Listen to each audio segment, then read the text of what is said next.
Does LF Goku Black really sucks in Dragon Ball Legends? Let's talk about it. Yeah, it's your boy Grumph here, back with another video, and today we're going to be talking about the new LF Goku Black that got dropped in the Legends Fest 2024 for part 1, and most people are pretty upset with this character. You guys can see even the top creators, for example, like Goku and Ryuden, are already made a video regarding to how disappointed that they are with the design aspect of the LF Goku Black. And it's not only them, there's a few people that's also, majority of the community in Dragon Ball Legends is also in the side of Goku and Ryuden, especially them being the top creators in, you can arguably say, in the English side of the game. A lot of people are gonna flock over to their opinion since they made a video on it. Now there's a few people that says that Goku Black is a solid character, right? And I kind of want to talk about the things that people are disappointed with, and I want to give perspective on it, and I also wanted to talk about how I feel about the Goku Black. Now I know that you guys see the thumbnail and everything. Reason why I said that in the thumbnail is because I want you guys just to click on the video. So I just want you guys to hear my opinion on everything regarding to him and how I feel about like his character design and what he plays in the role for future. And then at the end, I'll give you guys my thoughts and do I think, was he a successful character or not? So without further ado, let's get straight into the first part. Alright, so for the first part, in terms of talking about Goku Black, I really want to introduce talking about the type of character that he is supposed to play a role for in terms of the future tag, and why I feel like his release is very important for the future tag and the future of the future tag in terms of how well the team aged, no pun intended with that other part, how well the team aged due to him being a specific role for that future tag. And I'm gonna give you an example of a character that did the same thing for another tag and tie it all in. So in terms of future, right, future was a team that has not gotten buffed since, in terms of new characters wise, I'm not talking about free to play characters, I'm not talking about Zenkais, and I'm not talking about Platypus. I'm talking about new characters that got introduced to the game, sunnable characters. Before the Legends Fest this year, the last character that got dropped for future was the new LF Perfect Form Cell. Not the super old one, but that second one that got dropped July 2023. It's November, December of 2024. So that means this tag has not gotten loved since for a year and 5 to 6 months. With a game like Legends, where it's a PvP gacha game, that team is going to undoubtedly get powder creep, because just the new mechanics that they're not going to be able to compete with the new other characters that's getting added in, and new features and stuff that they're being provided, that team is just not going to be able to compete, especially with the damage multipliers and the reduced damage multipliers. It constantly keeps going up and up and up. So the fact that that tag hasn't gotten love for a year and a half is going to be really important in terms of when you're trying to bring that tag back. The first couple characters are going to be important in terms of setting the tone for the team and for the future of the team as well. So in terms of the future tag, or just in terms of whenever the devs are trying to bring back a tag or introduce a new tag, I feel like there's two important roles, character roles, that they need to have set in stone or really good for the benefit of the tag. The first thing is going to be the ace character. Think of the ace character as arguably characters that's pretty much are the best characters in the games. They're going to be the characters that does the most damage. They're going to be the characters that, if you're even down like 1v3, they can pull off a 1v3 comeback, because just how powerful the character is, all the offensive capabilities that character is going to have at the time. They're going to have things that's just better than what the rest of the game is able to deal with, right? And then you have the glue character. The glue character are characters that kind of ties the team together. They're usually characters that, if they are designed well, they can pretty much be partnered up with multiple ace characters that the devs decides to buff for that specific tag if they keep giving that team love. right? So that character might be a character that has endurance or comeback or a revival character. And then they might have some like little support buffs or reduction to sub counts or taking away buff effects when enemy rise and rushes where they nullify endurance. It's those little things. It might even give their allies healing and giving them ki. It's all the little things, those little small stuff that can add in and make the synergy of the team and make the team flow as well. And when it comes to the glue characters, I feel like those are the most important type of character roles, introducing a new tag or reviving a new tag, because if they're not good, then they might be pretty decent now because they're the newest. They got the newest drops. But in down the road, when they're trying to give more love to the team, and that glue character is not able to tie the team all together, then to me that's a big issue. And when it comes to Goku Black, I think Goku Black is supposed to represent the glue character for the future tag. He's supposed to be the character that is endurance, right? Taking a lot of the hits, give us the team some type of little synergy. And he's supposed to be a character that's just, in my eyes, that's supposed to really be the center block of the team. Not the main character, but like the most important character in terms of how well they age. Really depends on how Goku Black design is. And I'm going to give you an example of a team that the devs worked on last year in 2023, January. Like, we could talk about LF17. So I think LF MVP 17 is a great example of a glue character. He dropped January 2023, got introduced as the Universe Rep tag. They introduced that tag the same month, and he was the first character to drop. Now, at the time, 17 didn't really have a team because they just introduced the team, right? He didn't really have no other good Universe Rep characters. And also, you could say the Universe Survival Saga is kind of like the team that was before. So they reintroduced the tag as Universe Reps. And he was the first character. And the team at that point when he dropped was tagless, teamless in a sense. He was pretty much a leader slot merchant because his team just wasn't fully made. Then they dropped Ultra Hit. Now, my issues with Ultra Hit and MVP 17 was that Ultra Hit was strike based, and then you have 17 that's blast based. In my opinion, it kind of clashed a little, but it was still, you could still run them together, but they still were kind of missing like another character to be ran aside them. They only really had two main other characters. Then after that, in terms of the team, we've seen how well MVP 17 had aged as the glue characters. MVP 17 got the chance to be ran alongside what, 3 to 4, I believe 4 ace characters that whole year. At the time that they was going really hard on that team. They was really pressing that Universe Rep team, pushing that team throughout the whole 2023 year. We had Ultra Hit. You could be viewed as an ace character. He was a pretty offensive dominant character. After Ultra Hit, then you had characters like MUI Goku. Not MUI Goku, but Go Frieza, for example, because he was just a offensive dominant character, especially when he got that buff during the 5th anniversary.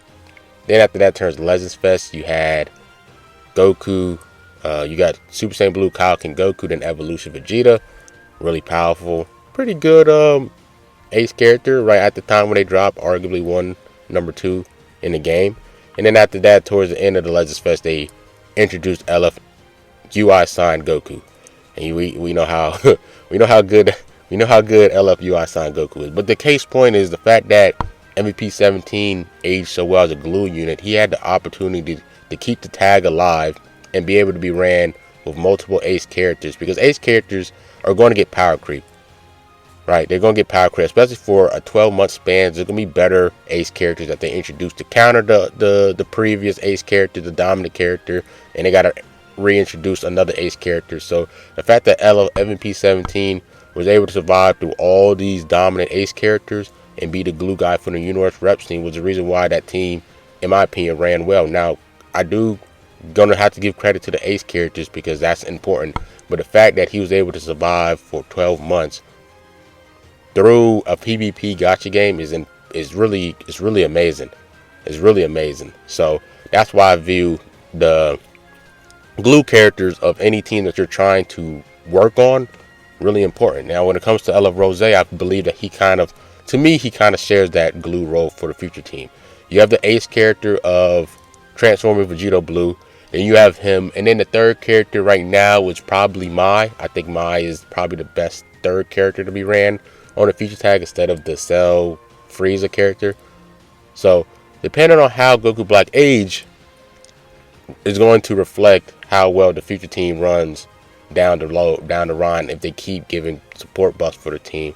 And since they did a full future buff part 1 theme, there's a great chance that next year they're going to start focusing on giving a lot more future buff characters to summon on. So hopefully, if Goku Black ages well, depending on how his kit is designed and how people are reacting to his kit, it could be the downfall of future if that glue character isn't able to age out like how he's supposed to be. So that's why I wanted to kind of introduce in part 1 was really about the glue character and how important Goku Black is.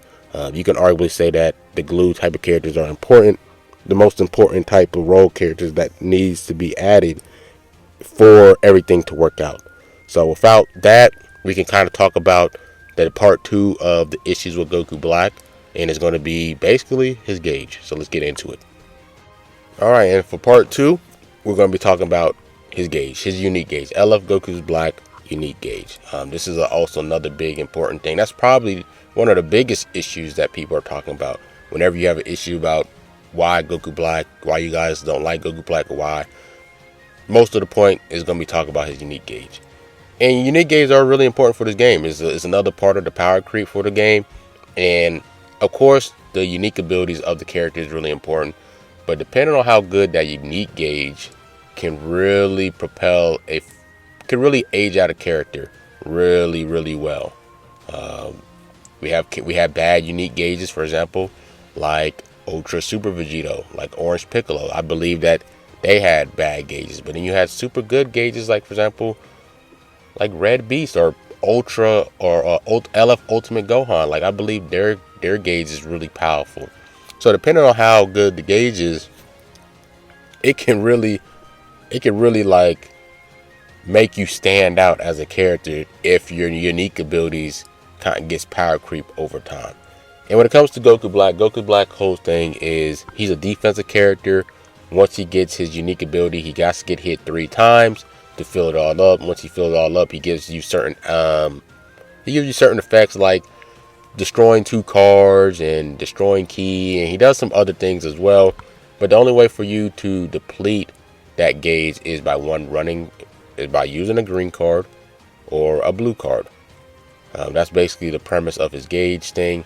And the issue is that people are having is it's really difficult for you to deplete his gauge because you gotta use a green card or a blue card, and you only, for the most part, are only going to have 1 card in your deck whenever you play with Goku Black. Have 1 green card or 1 blue card in your deck. So out of the 15 cards, the 13 cards that you used for your team, like, you only have 1 green card and 1 blue card. And he doesn't have a way of farming or just getting himself forcefully getting a green or forcefully getting a blue card. And the biggest example that people are comparing his gauge to is Super Baby 2. Now, when it comes to Super Baby 2, they really do have the same gauge, right? Super Baby 2 gets hit 3 times, he gets his gauge. He gives certain effects once he fills the gauge up. And then, but the thing about Super Baby 2 is, I believe the first 2 times he gets himself a blue card, so you're able to empty that gauge out, and then you're able to do it again. So after the first 2 gauges that gets procced, he doesn't give himself an extra blue card. But the fact that Super Baby 2 released around March of this year, and Goku Black has released November of this year, it's an 8-month span, and people are arguably saying that the fact that Baby gets that little aspect of that alone is a big deal, because a character that's released earlier this year, compared to a character that's released now, Goku Black should have something that's better than the previously LF character that got released this year.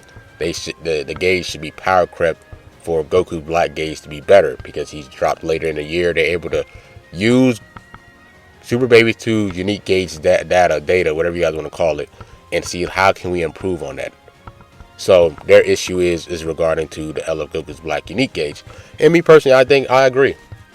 I agree. The fact that he doesn't have a way of getting a blue card or forcefully using a blue card, or maybe another way for him to deplete his gauge. There's two examples that I kind of wanted to bring out in terms of what I feel like he could have used, or a way for it to be better than Super Baby 2.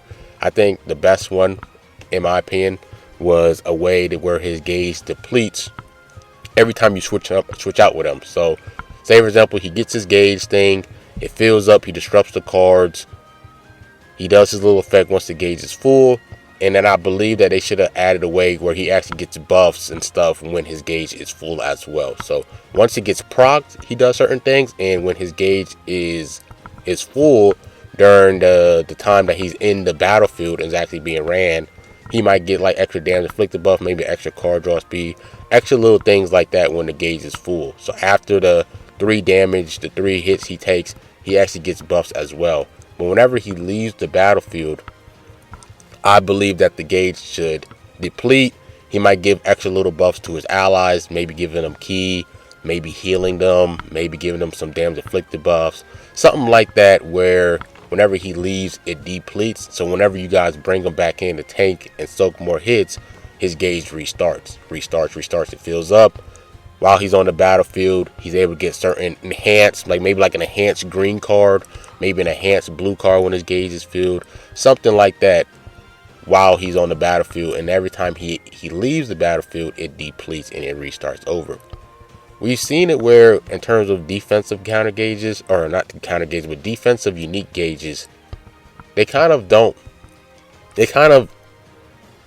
in a sense hold back on defensive gauges, where of having ways to infinitely reuse it. But when it comes to the offensive gauges, they don't really have limits for the most part. Like for example, Ultimate Gohan can pretty much fill up his gauge twice in a combo, depending on the amount of cards and stuff that you have. He could probably fill up his gauge twice in combos. I've used it, and he's able to get blue cards and green cards and proc his gauge twice in a combo. But when it comes to defensive characters, gauges, in a sense, like LF Goku Black, they kind of find a limit on it. So I really feel like that would have been the best way to do it, is me personally, get procced. He gets certain inflicted buffs once the gauge is full. He gets an enhanced blue card. He gets an enhanced ultimate card and an enhanced green card. So like enhanced green card, blue card, and ultimate card while he's on the field, and then enhanced buffs to himself as well when the gauge is full. He depletes it when he ever switches out. He gives him maybe some extra little buffs for his team, like healing and stuff, ki and all that good stuff whenever he leaves the field. And maybe gives some type of debuffs to the enemies when he leaves, like maybe takes more damage, increase arch costs, deletes their ki as well, like little stuff like that whenever he leaves the field as well. So then he's able to get his gauge back, and then it can restart all over. So every time he's in the field, his gauge is always depleted, and that would have been a better way of power creeping Super Baby's 2 unique gauge, so his unique gauge is way better. And I feel like that alone would have really fixed the character itself. That would have been really powerful for the character, and it would have made him stand out, because he would have been a really dominant defensive character. Having every time he's into the field, his gauge is always depleted. So me personally, I feel like that's what could have been used for Goku Black as well. When it comes to the second part, because his whole thing is about like his green card and his blue card getting depleted, I'm probably not gonna reference the second part. I was imagining. I think that first part is already good enough there. But the unique gauge is definitely an issue for him. The fact that a character that's released 8 months earlier than him arguably has like a better gauge because of what he has a way of depleting it is a bad sign in terms of his character design. And I definitely do, no matter if you guys love Goku Black or not, that is definitely an issue, that a gauge is real similar, if not worse, than a character that was dropped before him and stuff like that. Now granted, Super Baby 2 isn't a tank. Super Baby 2 is an offensive character because he's a melee attacker that wants to be a defensive character, which doesn't make sense to me. While Goku Black is a defensive character with a defensive gauge, so I feel like the defensive gauge thing kind of works for Goku Black more than it did with Super Baby 2. The fact that Goku Black has endurance, I feel like he's a better tank than Super Baby 2. So I feel like the gauge thing would work better with him, and they should have had a way to make his gauge better than Super Baby 2, and seeing the flaws that Super Baby 2 suffered with his gauge. Because there's times where you still got to deplete that gauge with Super Baby 2, with the blue cards and the green card that doesn't get generated from the first 2 times. You still got to find a way to deplete that, right? Some people might pop the ultimate card randomly, or just throw a blue card out there just to deplete it, so whenever they do their combos, it does that certain thing. And also, when it comes to the other issue with Rose's gauge thing is transforming Vegito Blue. Transforming Vegito Blue, a character that released next to him, is also causing his issue to age pretty poorly, right? Whenever Vegito Blue enters the field, I believe like 5 timer counts, he nullifies. Like he doesn't lose any cards, he doesn't lose key and all that good stuff. And that's one of the best things about Goku's Black unique gauge whenever it procs, is that he destroys cards, is that he destroys key, and the fact that you have a character that released alongside him that's able to nullify that for 5 timer counts, or if he uses a green card, he's able to nullify it a little bit more, like the destroying card ability and the destroying key ability. It kind of makes Goku Black's gauge pointless in a sense, right? So those are really the 2 main issues in terms of Goku Black unique gauge, is that, and I kind of, like I said, I gave you guys a way of what they could have did to make it better, and then a character that's released alongside him is able to avoid Goku's Black. One of his biggest things is destroying cards and disrupting the field, and they're being ran on the same tag together. So whenever you guys do face a mirror match, like transforming Vegeta Blue doesn't really care about Goku's Black, what he has to offer for the future tag team, because just the buffs that he has for his kit nullifies one of the biggest aspects of Goku Black. What makes him a glue character is his disruption. So that's a big issue there. And then last thing, let's talk about part 3, and I'm gonna catch you guys there. Alright, so for the last part of this video before we wrap up everything, I kind of just want to talk about just part 1 of the Legends Fest, right? This Legends Fest is pretty interesting, right? Because when it comes to anniversary and Legends Fest, those are the 2 most important campaigns, in my opinion, for Legends to make revenue and money. And when it comes to these 2 campaigns, the way that they went about this specific Legends Fest Part 1 in particular for 2024 is really interesting. Biggest reason is Part 1 was fully focused on Future with 2 banners. Usually when we have 2 banners during the anniversary and during the Legends Fest, for the most part, I think the only banner that I can think of is Part 2 of the 5th anniversary, where it's kind of dedicated to the superhero movies theme. So I'll probably say this is the 2nd time they've done this, where you focused one part solely on solely on one specific tag. I think this is the 2nd time they had Orange Piccolo and Gammas, and then you have this future one with transforming Vegito and transforming Goku Black. And me personally, I feel like especially when it comes to part 1, people kind of wants to have options. People kind of want to have options. So like, all right, like what if someone's not interested in the future tag? They have another tag that they might try and summon for.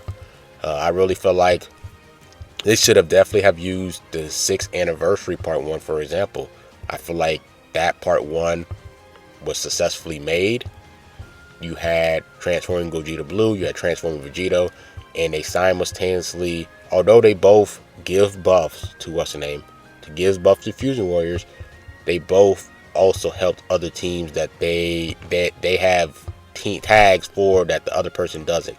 So like for Vegito, Majin Buu Saga, we see how good Majin Buu Saga was for the 6th anniversary. After that, they dropped Ultimate Gohan, and then they dropped Evil Buu, and then they still are giving buffs to Majin Buu Saga, where you have Ultra Majin Vegeta, you have Gotenks, and then when it came to the movie side, you had Gogeta Blue. Then after that, you had God Goku. A lot of people didn't really like God Goku, but they gave buff to movies.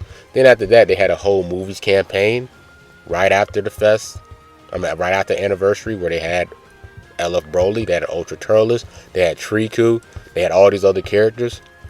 So it was interesting that they kind of didn't really follow that same format as part 1 for the 6th anniversary. They didn't follow that for the Legends Fest, which doesn't make sense to me. And not only that, the other thing that I was having an issue with the part 1 of Legends Fest 2024 is the fact that they started to focus on the tag for part 1.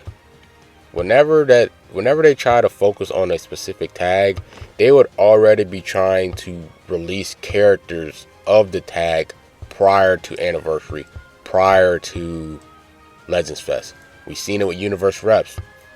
2023, they started off January with LF17, and over time you started to see all these Uni Reps buff. You had like the Revival Super Saiyan Blue, the UI Goku, you had like Roshi, you had Hit, you had character. They already started introducing the tag or starting to work on the tag. So when Anniversary dropped, they dropped Go Frieza and they gave them that super buff.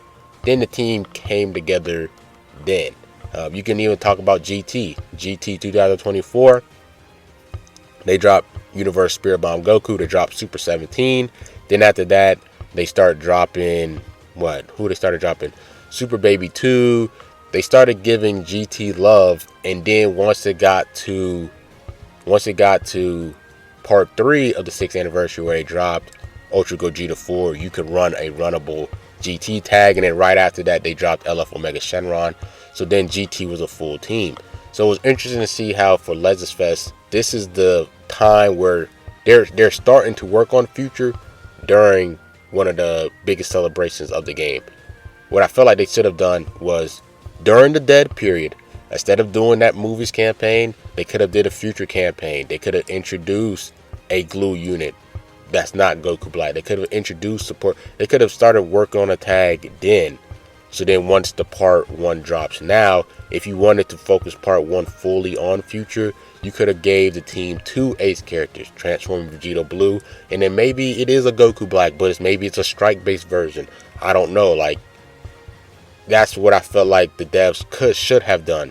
Not work on the tag the first time in a year and a half on part 1 Legends Fest, where this is the biggest revenue that you usually make off is the Legends Fest campaign in the anniversary. I just feel like the way that they went about Future, how they dealt with Goku's Black Unique Gauge, how they dealt with everything in terms of Goku Black and what team he was supposed to work on, their thought process about it was terrible, because, and it doesn't make sense to me, because we've seen instances of teams that how you guys worked on the team, it worked that way. So it doesn't make sense why you guys changed it now when the formula has already worked. If it ain't broke, don't fix it. And it didn't, and you guys changed it. You guys changed it when the formula was already working well, which you guys did for Universe Reps and GT. So all in all, and how I feel about Goku Black, me personally, I think Goku Black is still a top 10 character, but I do feel like his release as a glue unit for the Future tag, and depending on how well that Future tag is going to run down the line, is very important though. So the fact that they will have to do a lot of reworking on that Future tag for them to gain value, for the fact that people wants to invest their resources on. And I feel like Goku Black's role for the team is very important, and the way that they handle his gauge is a big issue, because that kind of hurts how well he ages out. Like 17, for example, when he gets his gauge, he gets the double card draw speed, he has an increased Vanish gauge. I feel like it's really important for Goku Black to really be a super good glue guy, especially if you're going to introduce multiple ace units, and you're one of the tags that you might start really working on is Future, as part of look like Weapon Wielder as well. It might be a tag that you try to work on next year as well. Goku Black being a glue unit is important in terms of the Future ace characters and how well Future tag is in the long run. So me personally, the fact that some people are putting him out of the top 10, or he's off initial release, he's number 7, and the fact that there's a character that got released next to him is competing for the #1 spot. As an ace character, it kind of hurts Future as a tag, and you don't really see people running a full Future team. Some people are just rocking Saiyans with Transforming Vegeta Blue. Some people are just rocking God Key with Transforming Vegeta Blue. Some people are just rocking Fusion Warriors with Transforming Vegeta Blue. People are really just summoning off Transforming Vegeta Blue and not Rose. And when I'm looking at the godly fights and everything, and the top creators running tags to compete in the meta, a lot of people are not rocking a full Future team.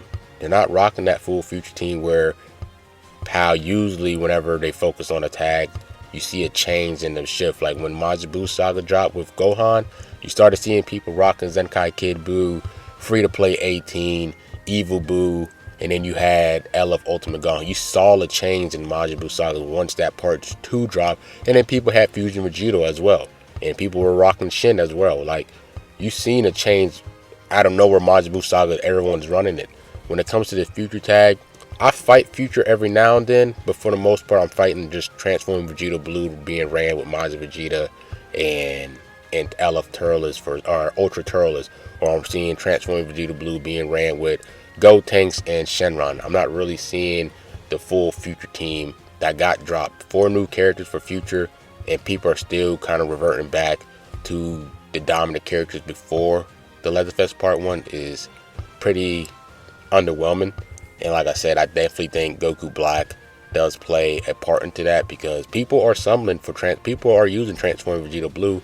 I don't see that much with Rose. I feel like Rose could definitely have been better. I still feel like he's a good character, but he could have definitely have been better compared to a character that's gunning for the #1 spot right now. And you guys both released at the same time, and you guys, not a lot of people are really focusing on running the Future tag as a whole. I feel like Rose definitely plays a part into it. So like I said, Rose is a pretty good character. He could have definitely have been better.